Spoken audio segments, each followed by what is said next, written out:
Hi hello മൈത്തൂരു മുംബൈയുടെ മറ്റൊരു സ്റ്റോറിയിലേക്ക് എല്ലാവർക്കും സ്വാഗതം.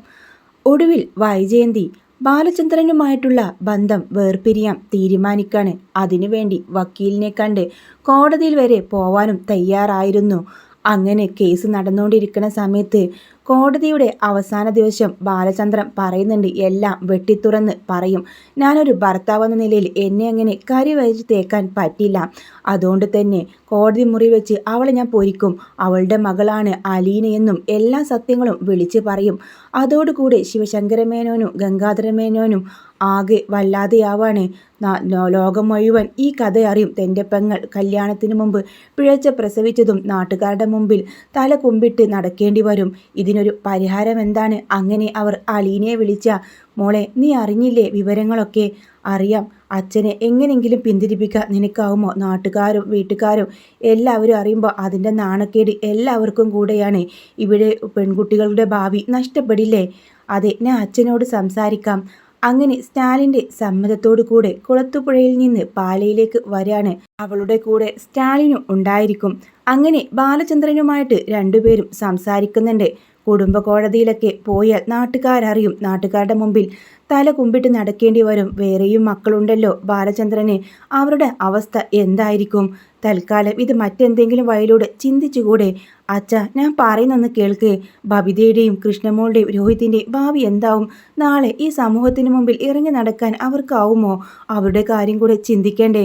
അച്ഛൻ്റെയും അമ്മയുടെയും മനസ്സിലെ പകയും ഇത് മാത്രമാണോ കിട്ടേണ്ടത് എന്ന് ചോദിക്കുമ്പോൾ അലീനയുടെ ആ ചോദ്യത്തിന് മുമ്പിൽ ആലോചനയോടെ നിൽക്കുകയാണ്. അങ്ങനെയാണെങ്കിൽ ഒരേ ഒരു കാര്യം എനിക്ക് പറയാനുണ്ട്. കൈതക്കൽ വീട്ടിലെ എല്ലാ കുടുംബാംഗങ്ങളെയും വിളിച്ചുകൂട്ടി ഒരു കുടുംബയോഗം നടത്തണം. എന്നിട്ട് അവരുടെ മുമ്പിൽ വെച്ച് എനിക്കെല്ലാം വെട്ടിത്തുറന്ന് പറയണം. അത് സാധിക്കുമോ? അതെ, സാധിക്കണം. അല്ലെങ്കിൽ കോടതിയിൽ പോയി ഞാൻ ഈ കാര്യം പറയും എന്ന്. ഒരു ദിവസം, ഒരു ഞായറാഴ്ച ദിവസം, എല്ലാവർക്കും ഒഴിവുള്ള ദിവസം കുടുംബയോഗത്തിൽ എല്ലാവരും പങ്കെടുക്കണം. അതിൻ്റെ ലിസ്റ്റ് ഞാൻ തരും എന്ന് പറയാണ്. അങ്ങനെ അലീന അതിന് ഒരു സമ്മതമായിട്ട് അലീനക്ക് തോന്നുക നല്ല കാര്യമാണ്. കുടുംബക്കാർ മാത്രമാണല്ലോ അറിയുന്നത്, പുറത്തുള്ളവർ അറിയുന്നില്ല. കുടുംബത്തിൽ തന്നെ അത് സംസാരിച്ച് വിഷയം അങ്ങ് കെട്ടടങ്ങിക്കോളുമെന്ന് അലീനക്കും തോന്നുന്നുണ്ട്. അങ്ങനെ അലീന ഈ വിവരം പറയാനായിട്ടും അവിടെ കൈതക്കൽ മാളിക വീട്ടിലേക്ക് കൊല്ലപ്പള്ളിയിലേക്ക് വരുന്നുണ്ട്. സിറ്റ് ഔട്ടിൽ നിൽക്കുന്ന ഹരിശങ്കർ അലീന വരുന്നത് കണ്ട് നെട്ടലോടെ നോക്കി നിൽക്കാണ്. കാറിൻ്റെ ഡ്രൈവിംഗ് സീറ്റിലിരുന്ന് അവൾ ഇറങ്ങുന്നു. കുറച്ച് ദിവസം മുമ്പ് വരെ ഈ വീട്ടിലെ വേലക്കാരി ആയിരുന്നവളാണ്. ഇപ്പം ഏതോ കുമാരകുമാരിയെ പോലെ അവളിതാ കാറിൽ വന്ന് ഇറങ്ങുന്നു. അതും സ്വയം ഡ്രൈവ് ചെയ്ത്. വിശ്വസിക്കാനാവാതെ ഹരിശങ്കർ അവളെ തന്നെ നോക്കാണ്. അവളുടെ ശരീരവടിവും സൗന്ദര്യം കണ്ട് അവൻ്റെ കണ്ണ് അഞ്ചി പോകുന്നുണ്ട്. അവൻ്റെ നോട്ടം സഹിക്കാനാവാതെ അലീന അകത്തേക്ക് കയറിപ്പോവാണ്. കമല അച്ഛനില്ലേ എന്ന് ഹരിശങ്കറിനോട് ചോദിക്കുന്നുണ്ട്. അച്ഛൻ മുകളിലുണ്ടെന്ന് അവന് പറയുന്നുണ്ട്. ആ സമയത്താണ് കമല ഹാളിലേക്ക് വരുന്നുണ്ട്. നേരം വെളുത്ത് വരുന്നതേ ഉള്ളൂ. എല്ലാവർക്കുള്ള ബ്രേക്ക്ഫാസ്റ്റുമായിട്ട് ട്രെയിനിങ് റൂമിലേക്ക് വരുമ്പോഴാണ് അലീന പൊട്ടി വീണതുപോലെ മുമ്പിൽ വന്ന് നിൽക്കുന്നത്. ഈ പെണ്ണ് എവിടെ നിന്ന് വന്നു എന്ന് കരുതി വാ പൊളിച്ച് നോക്കി നിൽക്കുന്ന കമലയോട് പറയുന്നുണ്ട്, മുത്തശ്ശിയെ ഒന്ന് കാണട്ടെ എന്നും പറഞ്ഞുകൊണ്ട് മുത്തശ്ശിയുടെ റൂമിലേക്ക് പോകുന്നുണ്ട്. മുത്തശ്ശി അലീനയെ കണ്ടതും ഒരു പ്രകാശം കണ്ടതുപോലെ തന്നെ അവളെ കെട്ടിപ്പിടിച്ച് കരയാണ്. മുത്തശ്ശി, എണീറ്റ് നടക്കേണ്ടേ? ഇങ്ങനെ കിടന്നാൽ മതിയോ ഈ ഇരുട്ട് റൂമിൽ? മോളെ, എന്നെ എണീറ്റിട്ട് നടക്കാൻ ആരാ ഇവിടെ ഉള്ളത്? എന്നാലും ഗംഗാധരമേനോൻ ഇവിടെ ഉണ്ടല്ലോ. അവന് വന്നതിന് ശേഷം എനിക്ക് നല്ല കെയറിങ് ഒക്കെ കിട്ടുന്നുണ്ട് എന്ന് മുത്തശ്ശി പറയാണ്. അങ്ങനെ ഹരിശങ്കർ ഈ സമയം ശിവശങ്കരനോട് പോയി പറയുന്നുണ്ട്, അലീന വന്നിട്ടുണ്ട് അച്ഛനെ കാണാൻ. എന്നിട്ടെവിടെ? മുത്തശ്ശിയുടെ റൂമിലേക്ക് പോയിട്ടുണ്ട്. ശിവശങ്കരൻ മേനോൻ വന്നു നോക്കുമ്പോൾ അലീനയും അമ്മയും കെട്ടിപ്പിടിച്ച് നിൽക്കാണ്. ആ സമയം അവരൊന്നും മിണ്ടാതെ അങ്ങ് അകത്തേക്ക് കയറിപ്പോകുന്നുണ്ട്.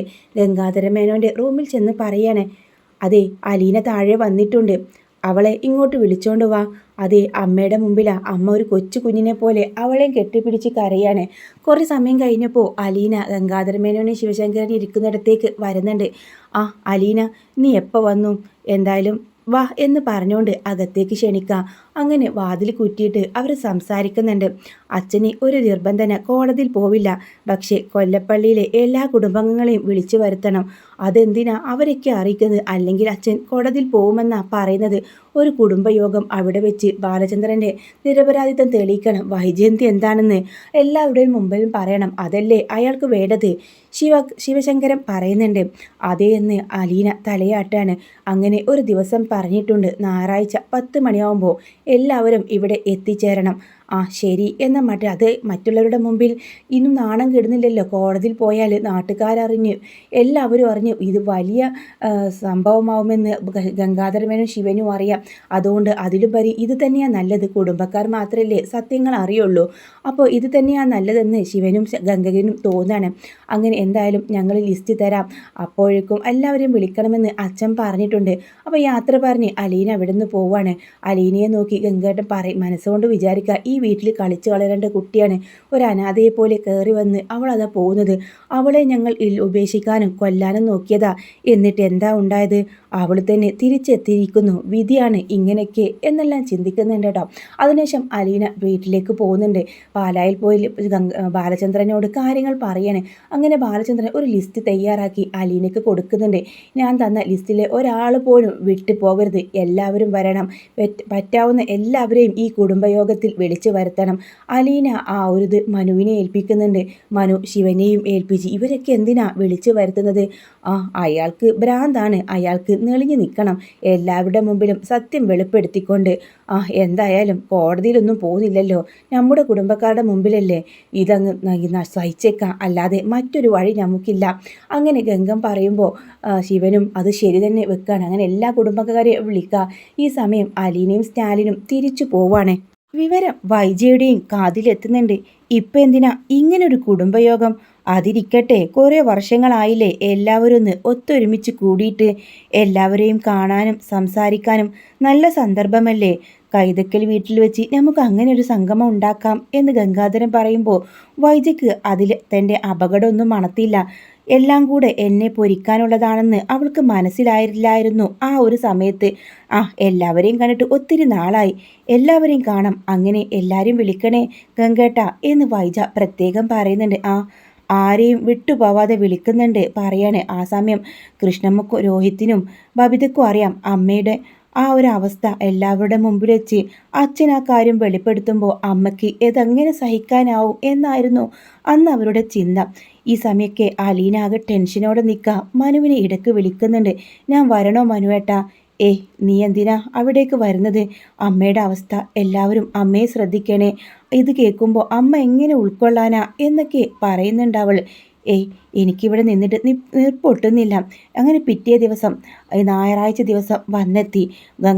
ബാലചന്ദ്രൻ പറഞ്ഞ എല്ലാവരെയും അവർ വിളിച്ചു കൂട്ടിയിട്ടുണ്ടാവും. അങ്ങനെ കുടുംബാംഗങ്ങളെല്ലാം ഓരോരുത്തരായിട്ട് കൈതക്കൽ വീട്ടിലേക്ക് വരികയാണ്. 10 മണിയാവണ സമയമായപ്പോഴേക്കും വൈജയന്തി നല്ല ഉടുത്തൊരുങ്ങി അതിസുന്ദരിയായിട്ട് വരുന്നുണ്ട്. അമ്മ എന്താ ഈ വേഷത്തിൽ, കല്യാണം മറ്റോ ആണോ എന്ന് കൃഷ്ണ ചോദിക്കുമ്പോൾ, എന്താടി എൻ്റെ കുടുംബക്കാരൊക്കെ വരുന്ന ദിവസമാണ്, ഈ വൈജയ്ക്ക് ഒരു മാറ്റം സംഭവിച്ചിട്ടില്ലെന്ന് അവരൊക്കെ ഒന്ന് അറിയണ്ടേ, എന്നാലും ഇങ്ങനെ ഒരുങ്ങണോ അമ്മേ എന്ന് കൃഷ്ണജ ചോദിക്കുന്നുണ്ട്. അങ്ങനെ ഭക്ഷണമൊക്കെ ആയിട്ട് ബബിത അമ്മ ഭക്ഷണം കഴിക്കുക. എനിക്കൊന്നും വേണ്ട, ഞാൻ നന്നായിട്ട് ഒരുങ്ങി, ഇനി മുഖത്തെ പൗഡർ എല്ലാം പോവും, മേക്കപ്പൊക്കെ പോവാനാണോ ഇപ്പോൾ ഭക്ഷണം? എന്തായാലും ഞാൻ പോകുന്നത് എൻ്റെ വീട്ടിലേക്കല്ലേ, ഇത്രയും അംഗങ്ങളൊക്കെ വരുമ്പോൾ അവിടെ എന്തെങ്കിലും തിന്നാനും കുടിക്കാനൊക്കെ കാണും. അമ്മേ, ഇന്നത്തെ ദിവസം അമ്മക്ക് വേറൊന്നും കഴിക്കാൻ കഴിയില്ല, അമ്മ ഈ ഭക്ഷണം കഴിച്ചേ എന്ന് പറഞ്ഞ് വളരെ സ്നേഹത്തോടെ ബബിത അത് വായിൽ വെച്ച് കൊടുക്കുന്നുണ്ട്. അങ്ങനെ എല്ലാവരും കുറച്ച് സമയം കഴിയുമ്പോൾ കൈതക്കൽ വീട്ടിലേക്ക് പോവാണ്. അവരുടെയൊക്കെ മനസ്സിൽ, മക്കളുടെ മനസ്സിൽ എന്താവും അമ്മ സത്യം തിരിച്ചറിഞ്ഞാൽ അതെങ്ങനെ ഉൾക്കൊള്ളാൻ അമ്മയ്ക്കാവും? വളരെ സന്തോഷത്തോടെയാണ് അമ്മ ഡ്രൈവ് ചെയ്തത് നോക്കി അവരിയ്ക്കുക. അവർ 3 പേരുടെയും കണ്ണിൽ നിങ്ങളെന്താ മക്കളെ ഇങ്ങനെ സങ്കടപ്പെട്ടിരിക്കുന്നത്? എൻ്റെ വീട്ടിലേക്ക് വരാൻ നിങ്ങൾക്ക് താല്പര്യമില്ലേ? അതുകൊണ്ടൊന്നുമല്ല, പിന്നെന്താ, നിങ്ങളുടെ അച്ഛൻ പറഞ്ഞോ എൻ്റെ കൂടെ വരേണ്ടെന്ന്? അമ്മ ഒന്ന് നോക്കി വണ്ടി ഡ്രൈവ് ചെയ്തേ, ഞങ്ങൾക്കൊരു പ്രശ്നവുമില്ല എന്ന് ബബിത പറയുന്നുണ്ട്. അങ്ങനെ ആ ഒരു സമയം വന്നെത്താ ഒരു 10 മണിയോടുകൂടെ ബാലചന്ദ്രൻ അവിടേക്ക് വരുന്നുണ്ട്. അപ്പോഴേക്കും കുടുംബങ്ങൾക്ക് ശിവനോടൊക്കെ ചോദിക്കുന്നതിന്, എന്തിനാ ഇപ്പം ഇങ്ങനെ ഒരു കുടുംബയോഗം? എന്താ? അതെ, ബാലചന്ദ്രൻ പറഞ്ഞിട്ടാ നിങ്ങളെല്ലാവരെയും വിളിച്ചു വരുത്തിയത് എന്ന് പറയുമ്പോൾ വൈജി ഒന്ന് നെട്ടുന്നുണ്ട്. എല്ലാവരുടെ മുമ്പിലും എന്നെ തറയടിച്ച് കാണിക്കാനാണ് ഇയാളുടെ തീരുമാനം. വൈജ മാത്രം അവിടെ ഇരിക്കുന്നില്ല, വാതിക്കൽ അവിടെ നിൽക്കായിരിക്കും. അവളുടെ അടുത്ത് തന്നെയായിട്ട് ബബിതയുണ്ടാവും. മോളെ, അമ്മയുടെ അരികിൽ നിന്ന് മാറരുതെന്ന് പ്രത്യേകമായിട്ട് അലീന ബബിതയോട് പറഞ്ഞിട്ടുണ്ടാവും. അങ്ങനെ കുടുംബാംഗങ്ങളെല്ലാം ഒത്തുകൂടി എല്ലാവരും അവിടെ ഇവിടെയൊക്കെ ആയിട്ട് ഇരിപ്പുറപ്പിച്ചു. ബാലചന്ദ്രൻ പറയുന്നുണ്ട്, ശരിയാണ്, ഞാൻ പറഞ്ഞിട്ടാ ഗംഗേട്ടനും ശിവേട്ടനും നിങ്ങളെല്ലാവരെയും വിളിച്ചു വരുത്തിയത്. ഞാനും വൈജയുമായുള്ള വിവാഹം 22 വർഷങ്ങൾക്ക് മുമ്പ് കഴിഞ്ഞതെല്ലാം നിങ്ങൾക്ക് ഓർമ്മയുണ്ടായിരിക്കുമല്ലോ. ഇതിൽ പലരും ആ വിവാഹത്തിന് പങ്കെടുക്കുകയും ചെയ്തിട്ടുണ്ട്. ഇപ്പോൾ ഞങ്ങൾ രണ്ടുപേരും വേർപിരിയാനായിട്ട് കുടുംബ കോടതിയിൽ കേസ് കൊടുത്തിരിക്കുകയാണ്. വൈജയന്തിക്കപ്പോൾ മനസ്സിലാവാ തന്നെ തറയടിച്ച് കാണിക്കാനാണ് ഇയാൾ ഈ പണി ചെയ്തു വച്ചിരിക്കുന്നത്. അതിന് ഒരു കാരണമുണ്ട്.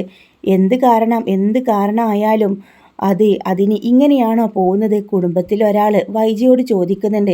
വൈജയ്, നീ ഇപ്പോൾ മിണ്ടരുത്, നിനക്ക് പറയാൻ ഞാനൊരു അവസരം തരാം, ആ സമയത്ത് നീ പറയണം, ഇപ്പോൾ നീ സംസാരിക്കരുത് എന്ന് ബാലചന്ദ്രൻ പറയുന്നുണ്ട്. 22 വർഷങ്ങൾക്ക് മുമ്പ് എനിക്കിവളെ വല്ലാതെ ഇഷ്ടമായിരുന്നു. എൻ്റെ ചെറുപ്രായത്തിൽ എനിക്കിവളെ ഇഷ്ടം, ഇവളെ വിവാഹം കഴിക്കാൻ ആഗ്രഹം ഉണ്ടായിരുന്നു. എൻ്റെ ആഗ്രഹം കൊണ്ട് മാത്രം വിവാഹം നടക്കുമെന്ന് നിങ്ങൾ കരുതുന്നില്ലല്ലോ. അങ്ങനെ എല്ലാവരുടെ താല്പര്യപ്രകാരം ആ വിവാഹം നടന്നു.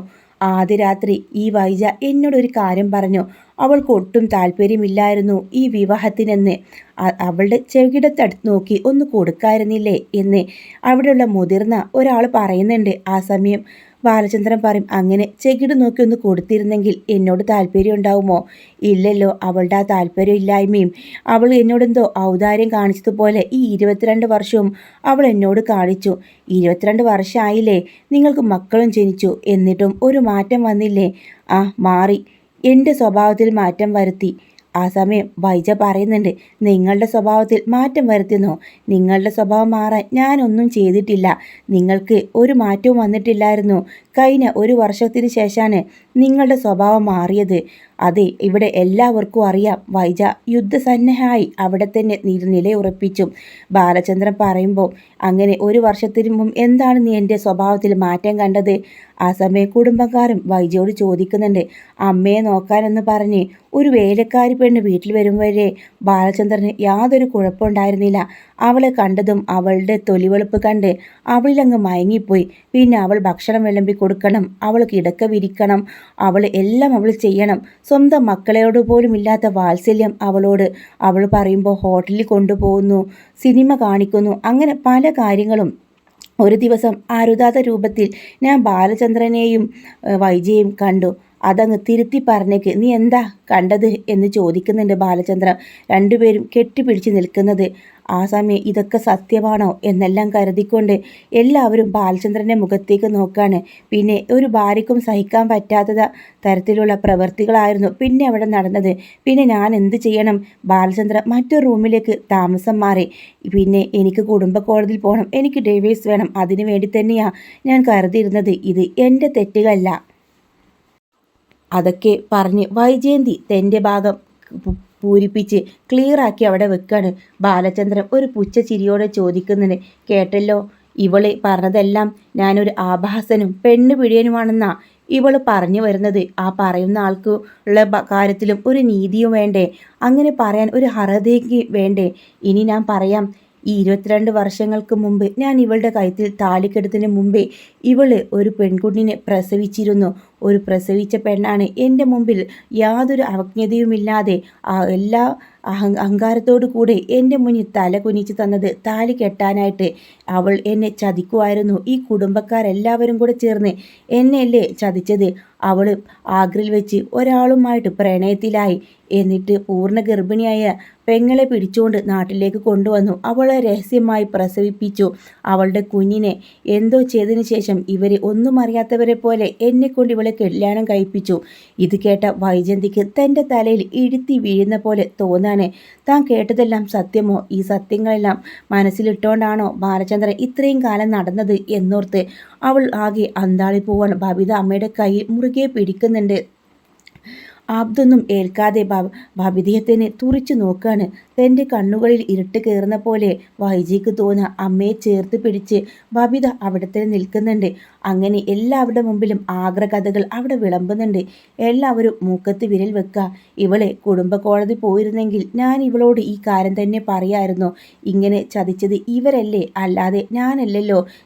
ഇത് സത്യമാണോ കള്ളമാണോ എന്ന് ഇവളുടെ ആങ്ങളന്മാരതാ തലയും കുമ്പിട്ടിരിക്കുന്നു. അവർ പറയും. എന്നാൽ ശിവനും ഗംഗനും രാജീവനും ഒന്നും പറയാനില്ലായിരുന്നു. അവരെല്ലാം തല കുമ്പിട്ടിരിക്കാണ്. ആ സമയം ബാലചന്ദ്രൻ അവിടെ നിന്ന് പോകുന്നുണ്ട്. അതിനുശേഷം വീണ്ടും തിരികെ വന്ന് വൈജയോട് പറയുന്നുണ്ട്, നിന്നോട് എനിക്കൊരു സിമ്പതി ബാക്കിയുള്ളതുകൊണ്ട് പറയാണ്. നീയുണ്ടല്ലോ, നിന്റെ മകൾ ഇപ്പോഴും ജീവിച്ചിരിപ്പുണ്ട്. അന്ന് ഇവരെല്ലാം മരിച്ചുപോയെന്ന് കള്ളം പറഞ്ഞ് നിന്നെ വിശ്വസിപ്പിച്ച് ആ കുഞ്ഞിനൊരു അനാഥാലയത്തിലാക്കി.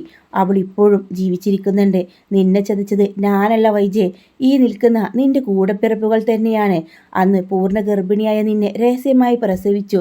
അവളെ ഒരു പെൺകുഞ്ഞിന് ജന്മം നൽകി മരിച്ചുപോയെന്ന് നിന്നോട് കള്ളം പറഞ്ഞത് നിന്റെ ആളുകൾ തന്നെയാണ്. ബാലചന്ദ്രൻ തനിക്ക് പറയാനുള്ളതെല്ലാം പറഞ്ഞ് അവിടെ നിന്ന് ഇറങ്ങിപ്പോകുമ്പോൾ ഗംഗാധരമേനും രാജീവനും ശിവനും വല്ലാതെ ഭയം തോന്നാണ്. വൈജ എങ്ങനെ പ്രതികരിക്കുമെന്നും അറിയില്ല. ഈ സമയം എല്ലാവരും അങ്ങനെ ഇങ്ങനെയൊക്കെ കൂടി നിന്ന് ഓരോ കാര്യങ്ങൾ പറയുന്നുണ്ട്. അമ്മയായിട്ട് റൂമിലേക്ക് പോവാണ് ബബിത. അമ്മയ്ക്ക് ഒരിറ്റി കണ്ണുനീർ പോലും കണ്ണിൽ നിന്ന് വരുന്നില്ല. ആകപ്പാട് മരവിച്ചൊരു മനസ്സും തലയുമായിട്ട് അവൾ അന്താളിച്ച് നിൽക്കുന്നുണ്ട്. അമ്മേ, ഇത്തിരി വെള്ളം കുടിക്ക് എന്ന് പറഞ്ഞുകൊണ്ട് കൃഷ്ണമോൾ ഒരു ഗ്ലാസ് ജ്യൂസുമായിട്ട് വരുന്നുണ്ട്. അതൊന്നും വാങ്ങി കുടിക്കുന്നില്ല. പെട്ടെന്ന് തന്നെ കാറിൻ്റെ കീയും എടുത്തുകൊണ്ട് അവിടെ നിന്ന് അങ്ങ് പോവാണ്. ആ സമയം ആർക്കും പെട്ടെന്ന് അവളെ തടയാൻ കഴിയുന്നില്ല. വൈജ കാറെടുത്ത് പോകുമ്പോൾ മനുവിനോട് ശിവൻ പറയുന്നുണ്ട്, മോനെ അവളെ വിടരുത്, അവൾ എന്തെങ്കിലും അഭിപ്രായം കാണിക്കും. വാശിയും ദേഷ്യവും അവൾക്ക് കൂടെയാണ്. ആകെ അഭിമാനമായി ആയ സ്ഥിതിക്ക്, അവൾ ഇങ്ങനെ നാറിയ സ്ഥിതിക്ക് അവൾ ഒരിക്കലും എന്തെങ്കിലും കടുങ്കൈ ചെയ്യും. അങ്ങനെ മനു പുറകെ പോകുന്നുണ്ടെങ്കിലും വൈജയുടെ കാറിൻ്റെ പൊടി പോലും കാണുന്നില്ല. കുറച്ച് സമയം കഴിയുമ്പോൾ മനു തിരികെ വരുന്നുണ്ട്. അച്ഛാ, ആൻറ്റിയുടെ കാറ് അവിടെ ഒന്നും കാണുന്നില്ല. ഈ സമയം അലീന ബബിതയെ വിളിക്കാണ്.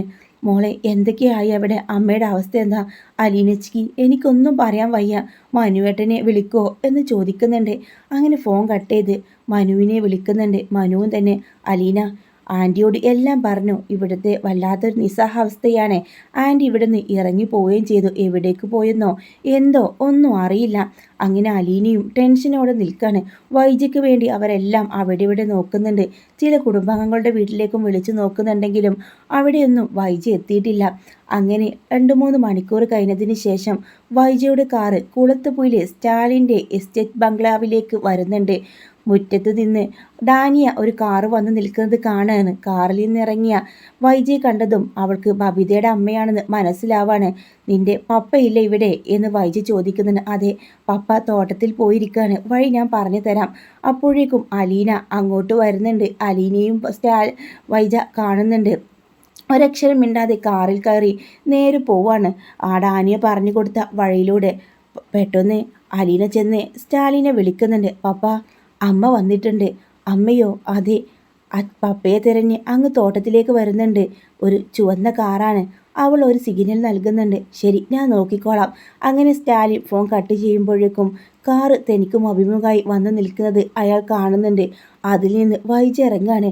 വർഷങ്ങൾക്ക് ശേഷം കൺമുമ്പിൽ കാണുന്നവർ, ഒരുപാട് സ്നേഹിച്ചവർ, താജ്മഹലിനെയും ആഗ്രയും ഇടയിൽ ഒരുപാട് സ്നേഹത്തോടെ നടന്നവർ, എന്നാലും ഒന്ന് അടുത്താണെങ്കിൽ പോലും ചേർത്തണക്കാനോ ആശ്വസിപ്പിക്കാനും കഴിയാതെ പരസ്പരം രണ്ടുപേരും മുഖത്തോട് മുഖം നോക്കി നിൽക്കുക.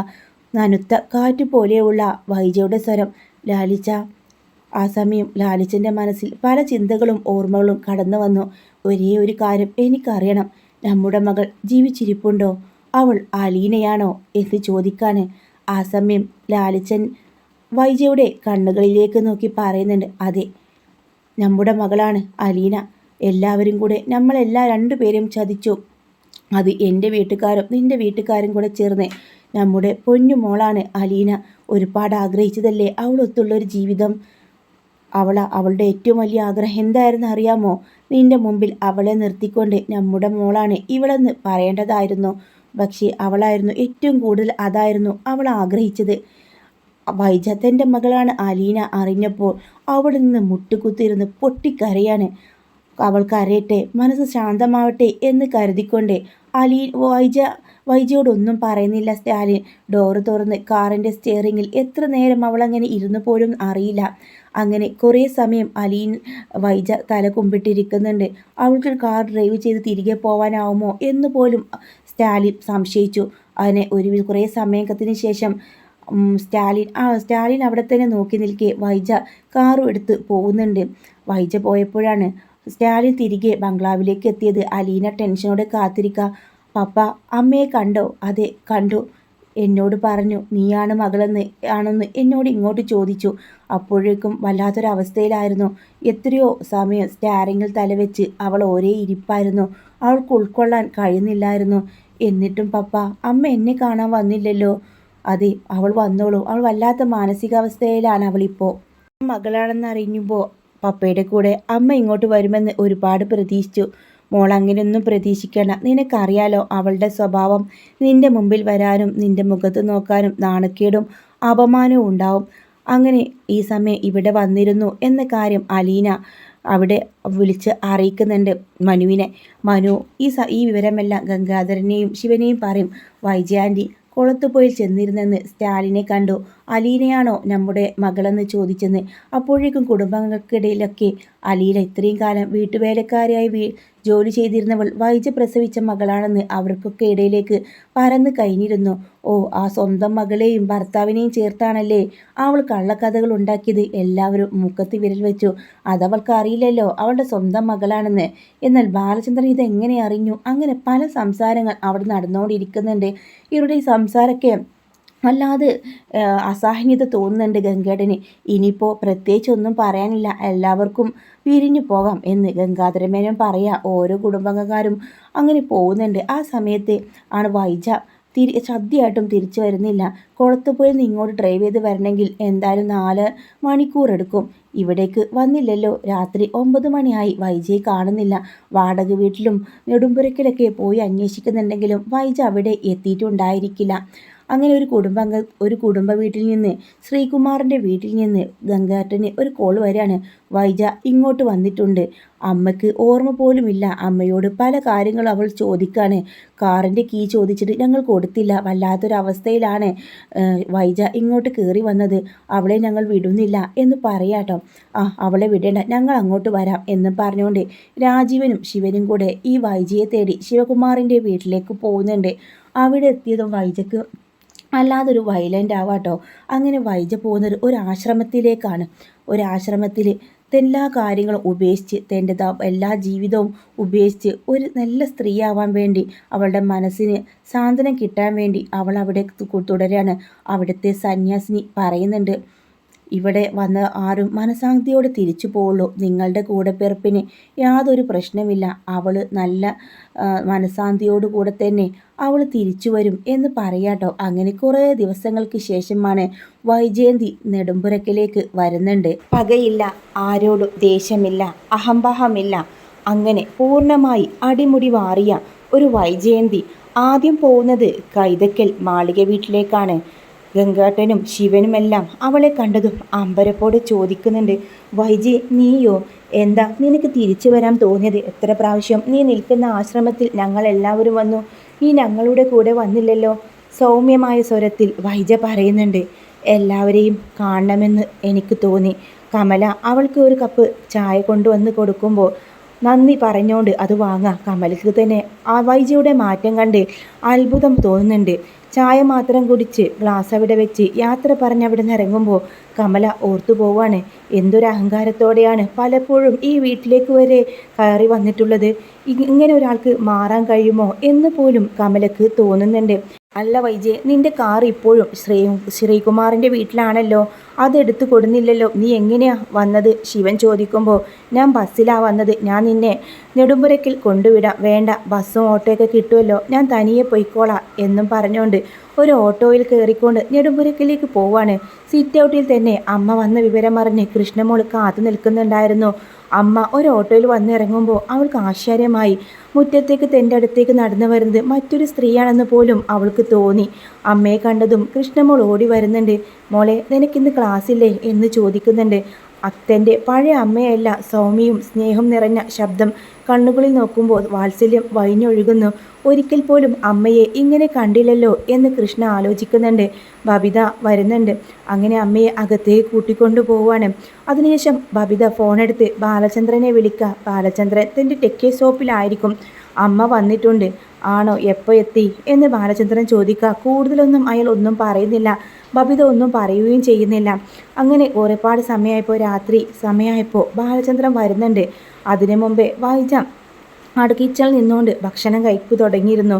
ബാലചന്ദ്രനും ബബിതയും കൃഷ്ണമോളും ഹാളിലെ ഊണുമേശയ്ക്കിലിരുന്ന് ഭക്ഷണം കഴിക്കുമ്പോൾ ഒരുപാട് നിർബന്ധിച്ചെങ്കിലും വൈജ അവിടേക്ക് വന്ന് ഭക്ഷണം കഴിക്കാൻ കൂട്ടാക്കിയില്ല. ബാലചന്ദ്രൻ കൂടുതലൊന്നും ചോദിക്കുകയും ചെയ്തില്ല ബബിതയോട്. അമ്മ എവിടെയാണെന്ന്, അവിടെ ആരോ ഉണ്ടെന്ന കാര്യം മാത്രം ബാലചന്ദ്രൻ അറിയാം. ഭക്ഷണം കഴിച്ചു കഴിഞ്ഞ് അയാൾ മുകളിലേക്ക് പോയി. തൻ്റെ മക്കളെ തൻ്റെ ഇരു സൈഡിലും കിടത്തി വൈജയന്തി കിടക്കുമ്പോൾ കൃഷ്ണമോളുടെ മുഖത്ത് തലയിലും മുടിയിലൊക്കെ തഴുകിക്കൊണ്ട് ചോദിക്കുന്നുണ്ട്, അമ്മയോട് നിനക്ക് ദേഷ്യമുണ്ടോ? ഇല്ല എന്ന് അവൾ പറയുന്നുണ്ട്. ആദ്യമായിട്ടാണ് അമ്മയുടെ സ്നേഹസ്പർശനം അവൾ ഏൽക്കുന്നത്. കൽപ്പനയും ദേഷ്യവും മാത്രമേ അമ്മയിൽ നിന്നുണ്ടായിട്ടുള്ളൂ. അമ്മയുടെ നെഞ്ചോട് ചേർന്ന് കൃഷ്ണമോൾ കരച്ചിലോടെ കെട്ടിപ്പിടിച്ച് കിടക്കുന്നുണ്ട്. ബബിതയ്ക്കും തന്നോട് ദേഷ്യമില്ലെന്ന് അവൾക്കറിയാം. തന്നെ എത്രമാത്രം സ്നേഹിക്കുകയും താൻ തകർന്നു പോകുന്ന സമയങ്ങളെല്ലാം തൻ്റെ കൂടെ നിന്നവളാണ്. പക്ഷേ അവളോട് പ്രത്യേകിച്ച് ചോദിക്കേണ്ട ആവശ്യമില്ല അമ്മയോട് ദേഷ്യമുണ്ടോ എന്ന്. അങ്ങനെ ബബിതയോടും ഈ കാര്യം ചേർത്ത് പിടിച്ച് അവളെയും ചേർത്ത് പിടിച്ചുകൊണ്ട് ആണ് കേട്ടോ കിടക്കുന്നത്. ഈ സമയം ബാലചന്ദ്രമേനും തൻ്റെ റൂമിലെ കതക് കുറ്റിയിടണോ വേണ്ടയോ, ഇത്രയും ദിവസം കതക് കുറ്റിടാതെയാണ് കിടന്നത്. അത് തനിക്ക് എന്തെങ്കിലും രാത്രി സംഭവിച്ചു പോയാലോ, ആരെങ്കിലും വിളിച്ചാൽ കേൾക്കാതിരിക്കുമോ എന്നൊരു ഭയം കൊണ്ടായിരുന്നു. ഇടയ്ക്ക് ബബിത റൂമിൽ വന്ന് നോക്കുമായിരുന്നു. എന്തായാലും ഇന്ന് കുറ്റിയിടണ്ട, ഇനിയിപ്പോൾ എന്തിനാ താൻ കുറ്റിയിടുന്നത്, അല്ലെങ്കിൽ തനിക്ക് താൻ അത്രയ്ക്ക് ഭീരുവാണോ, അങ്ങനെ സ്വയം ചോദിച്ചുകൊണ്ട് അദ്ദേഹം കട്ടിൽ കിടക്കുക. കുറേ സമയം അങ്ങനെ കിടന്നപ്പോൾ എപ്പോഴോ മഴങ്ങിപ്പോയി. ആ സമയത്ത് കാലിന്മേൽ എന്തോ ചൂടുവെള്ളം വീഴുന്ന പോലെ തോന്നത്തെ ബാലചന്ദ്രൻ ലൈറ്റ് ഇട്ട് നോക്കുമ്പോഴാണ് ഒരു സ്ത്രീരൂപം തൻ്റെ കാൽ പിടിച്ച് കരയാണ്. അത് വൈജയന്തി ആയിരിക്കും. അവൾ ചെയ്ത എല്ലാ പാപങ്ങളും കഴുകി കളയുന്ന രീതിയിലായിരുന്നു ആ കരച്ചിൽ. ബാലചന്ദ്രൻ ഒന്നും മിണ്ടിയില്ല. പതിയെ എണീറ്റിരുന്നു. അതിനുശേഷം അവൾ ആ ശിരസിൽ തഴുകി. താൻ തന്നോട് ചെയ്ത 22 വർഷം തന്നെ ചതിച്ചതിനുള്ള പാപപരിഹാരമാവുമോ ഈ കണ്ണീരൊഴിക്കൽ എന്ന് മാത്രമേ അയാൾക്ക് മനസ്സിലായുള്ളൂ. കൂടുതലൊന്നും വൈജയോട് പറഞ്ഞില്ല. വൈജ തിരിച്ചും. വൈജ ആ സമയം തന്നെ ബാലചന്ദ്രൻ മുന്നിൽ കരഞ്ഞ് മാപ്പിരുന്നുകൊണ്ട് വൈജ താഴേക്ക് പോകുന്നുണ്ട്. പിറ്റേ ദിവസം അവൾ പറയുന്നുണ്ട്, ഞാൻ തിരികെ പോവുകയാണ്. എങ്ങോട്ടാണ് പോകുന്നത്? എനിക്കിവിടെ സ്നേഹനികേതനത്തിലേക്ക് പോകണം. അതിപ്പോൾ അലീനയും രേവതിക്കുട്ടിയൊക്കെയാണല്ലോ നോക്കി നടത്തുന്നത്. എനിക്ക് അവിടേക്ക് പോകണമെന്ന് ബാലചന്ദ്രനോട് ആവശ്യപ്പെടുന്നുണ്ട്. ബാലചന്ദ്രൻ ശരി എന്നൊരു സമ്മതം മാത്രം കൊടുക്കുകയാണ്. അങ്ങനെ പിന്നീട് പോകുന്നത് വൈജയന്തി സ്നേഹനികേതനത്തിലേക്കാണ്. അതുവരെ അലീനയുമായിട്ട് സ്വന്തം മകളാണെന്ന് അറിഞ്ഞതിന് ശേഷം അലീനയുമായിട്ട് ഇതുവരെ മുഖാമുഖം കണ്ടിട്ടില്ല വൈജയന്തി. അവൾക്ക് അലീനയെ മുഖത്ത് നോക്കാൻ പോലും വിഷമമായിരുന്നു, സങ്കടമായിരുന്നു. അതുകൊണ്ട് തന്നെ അലീനയെ നേരിട്ട് കാണാൻ അത്രയും വിഷമം. അങ്ങനെ വൈജയന്തി ആ വീട് മുറ്റത്ത് വരുമ്പോൾ രേവതിക്കുട്ടി, ആരത്, അമ്മയോ, ഇങ്ങോട്ട് കയറി വാ. അങ്ങനെ അന്ന് രാത്രിയാണ് വൈജയും അലീനയും ഒരുമിച്ച് കിടക്കാട്ടോ. ആ സമയത്ത് ഒരു അമ്മയുടെ മാറിൽ കിടന്ന് പൊട്ടിക്കരയാണ് അലീന. ഇത്രയും കാലം താൻ അനുഭവിച്ച അനാഥത്വം ഒരു നിമിഷം കൊണ്ട് ഇല്ലാതായതോർത്ത് സങ്കടവും സന്തോഷം കൊണ്ട് അവൾ വിങ്ങി കരയുന്നുണ്ട്. ഒരേ ഒരു ആഗ്രഹമേ അവൾ വൈജയോട് പറഞ്ഞുള്ളൂ, ആഗ്രയിലേക്ക് അച്ഛനും അമ്മയും താമസിച്ച ആ സ്ഥലത്തേക്ക് എന്നെ ഒരിക്കലെങ്കിലും കൂട്ടിക്കൊണ്ടു പോകുമോ എന്ന് ചോദിക്കുമ്പോൾ അതേ ഒന്ന് മറുപടി പറയുന്നുണ്ട്. അങ്ങനെ അലീനയും കൂട്ടി ആഗ്രയിലെ അവർ നടന്ന എല്ലാ സ്ഥലങ്ങളിലേക്കും വൈജയും അവളും കൂടെ യാത്ര പോവുകയാണ് കേട്ടോ. അതിനുശേഷമാണ് ബാലചന്ദ്ര മേനോന് പെട്ടെന്ന് അവിടെ അറ്റാക്ക് വന്ന് മരിക്കുകയും ചെയ്യാണ്. വീട്ടിൽ തന്നെയാണ് ഹോസ്പിറ്റലിൽ എത്തിച്ചെങ്കിലും അയാളെ രക്ഷിക്കാനാവുന്നില്ല. അങ്ങനെ വരാൻ പോകുന്ന ഒരു അടിപൊളി എപ്പിസോഡിൻ്റെ റിവ്യൂ ആണ് കേട്ടോ. വീഡിയോ നിങ്ങൾക്ക് ഇഷ്ടമാവുകയാണെങ്കിൽ ലൈക്ക് ചെയ്യാനും ചാനൽ സബ്സ്ക്രൈബ് ചെയ്ത് സപ്പോർട്ട് ചെയ്യാനും മറക്കല്ലേ.